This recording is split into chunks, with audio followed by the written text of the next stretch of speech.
Welcome to Sharika Talks, Unraveling the Truth, a journalist's quest. Subscribe for the truth. Chapter 2. Echoes of Love. The sky was still a shade of deep blue when Sachin walked toward the bus stop, his heart pounding in anticipation.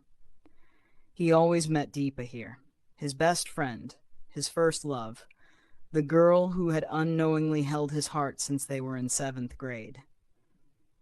It had been 4 days since their last meeting, 4 days that had stretched into an eternity. The last time they had spoken, he had finally gathered the courage to confess his love for her. But she had said nothing, no acceptance, no rejection. She had simply walked away, and now, after what felt like ages, he was going to see her again. An answer at dawn.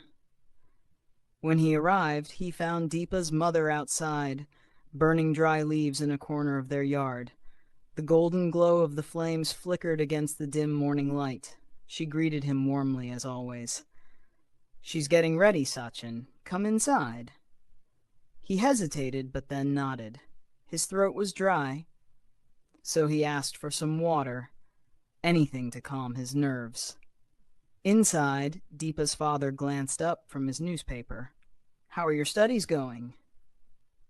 "Good, Uncle," Sachin replied automatically, though his mind was elsewhere.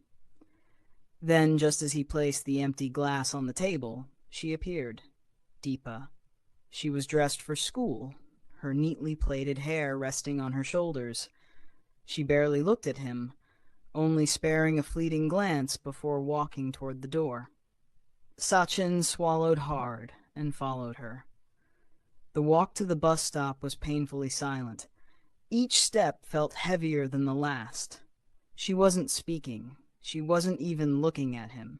He clenched his fists to keep himself from shaking. The morning air felt suffocating. By the time they reached the stop, he was drenched in sweat, though it wasn't even summer. They sat down. Still, she said nothing. Sachin turned his head slightly, gathering the courage to speak. But his breath caught in his throat. Deepa was already looking at him. Her dark eyes, steady and unreadable, were locked onto his face. His pulse thundered. Was she angry? Hurt? Indifferent? He forced himself to speak. "I'm sorry." His voice was barely above a whisper. "I know I shouldn't have said that, but I couldn't hold it in any longer." She didn't respond. "I meant every word, Deepa. I love you. I always have." His voice cracked, but he didn't care. "I don't want to lose you. I—" A single tear glimmered at the corner of her eye. Sachin's heart stopped. And then Deepa leaned in and pressed a kiss to his left cheek. His mind went blank. Did she really? Before he could even process what was happening, his body moved on its own. He leaned in and kissed her right cheek in return. A moment stretched between them, endless, surreal. Then, out of nowhere, a force struck his face. A sharp, blinding smack landed against his right cheek, knocking him backward. He fell, and kept falling. It was a strange kind of fall, slow, drawn out, as if time itself had unraveled. The world around him spun. His heartbeat pounded in his ears, drowning out all else. And then, darkness. The awakening. Sachin gasped, his body jolting upright. For a moment he didn't know where he was. His breath came in short, ragged bursts. His skin was damp with sweat. His heart still raced as though it had been ripped from a different time. Then, as his vision adjusted to the dim blue glow of the train's nightlights, he became aware of his surroundings. The rhythmic clatter of wheels against tracks, the faint smell of iron and old upholstery. His breathing slowed as his fingers absently touched his right cheek, still tingling with phantom pain. A bitter, familiar weight settled in his chest. It was a dream. Of course, it was a dream. Deepa had never kissed him, never looked at him with love. The moment he had just relived, it had never happened. It never would. Sachin let out a slow breath, forcing down the ache that rose in his throat.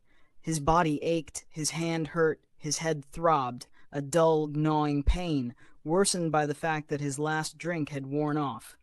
He closed his eyes for a moment. Just another dream, just another memory twisted into something it wasn't. And yet the pain in his heart felt real. It always did. And then, a sound. He turned his head, and his blood ran cold. Thank you for watching Unraveling the Truth, A Journalist's Quest. Subscribe to stay updated on Sharika's journey. Stay tuned for the next part. Disclaimer. Unraveling the Truth, A Journalist's Quest is a work of fiction. The experiences, ideas, and theories presented by the characters, including the books they write, are purely fictional and do not reflect real-world events, beliefs, or ideologies. While some incidents and characters may be inspired by real-world scenarios, they are entirely fictionalized for storytelling purposes. The author does not endorse or share the viewpoints expressed by any character in this novel. Any resemblance to actual persons, living or dead, or real events is purely coincidental. Viewer discretion is advised.